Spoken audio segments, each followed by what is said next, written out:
las calles. Todos nosotros como ciudadanos abandonados muchos años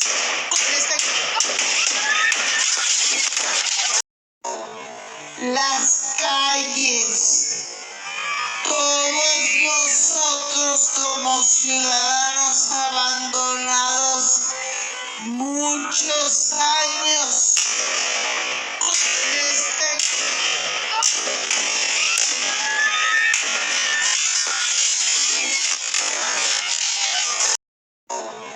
las calles.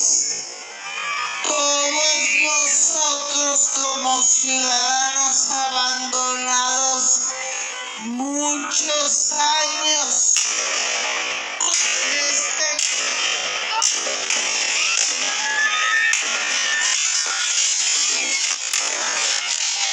municipality of Cajeme.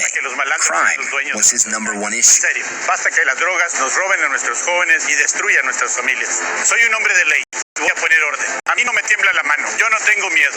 But just one day after filming this ad, he was dead. Shot and killed May 13th in broad daylight on a busy street while handing out campaign flyers. State authorities say Murrieta was deliberately targeted, but don't know by whom. Suspects or not, though, it's just further proof that in Mexico, politics can be deadly. From September of last year through May 24th, at least 87 politicians or candidates have been killed, according to Mexican consulting firm Edelect Consultores.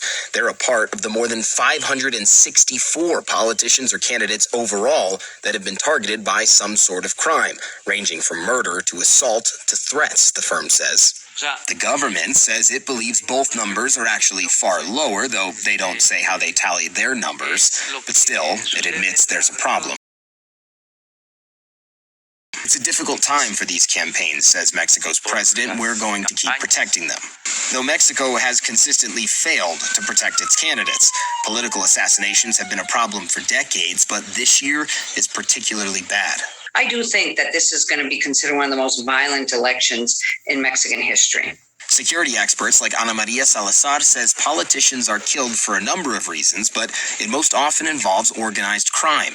In many cases, she says criminal groups want their preferred candidate in office, and so they might target others they don't like, especially candidates who make crime a centerpiece of their campaigns. Candidates that talk Bel Murrieta or speak clearly are going to run bigger risks. Murrieta was known for challenging criminal groups and drug cartels. As a private lawyer, he was also representing the Lebarons, an outspoken family with dual U.S.-Mexico citizenship that lost 9 of its members when they were murdered by suspected cartel members in Mexico in late 2019. Adrian Lebaron tweeted shortly after Murrieta was killed, saying in part, quote, "They have killed my defender. What do we call this? The rule of law?" Do you believe he was killed because of his opposition to the cartels? Yes. He was always exposing them. To me, he died a martyr. Authorities have not identified any suspects or motive in Murrieta's murder, but the victim seemed to know he was at risk, saying this a few days before he died. Yo voy en serio y también voy sin miedo. Para poder hacer esto, tienes que estar muy consciente de lo que vas y no tener miedo. He went on to say the streets belong to the people, not to criminals, and some of those people turned up here to his funeral in Cajeme. They gave him a standing ovation as his coffin was let out. And right after our story finished up last night, after we published it, John, we got word that a candidate for mayor in a small town in the state of Guanajuato, well, she had been gunned down, killed at her own campaign event there. That means at least 88 politicians have been killed in this election season with about 10 days left of campaigning to go.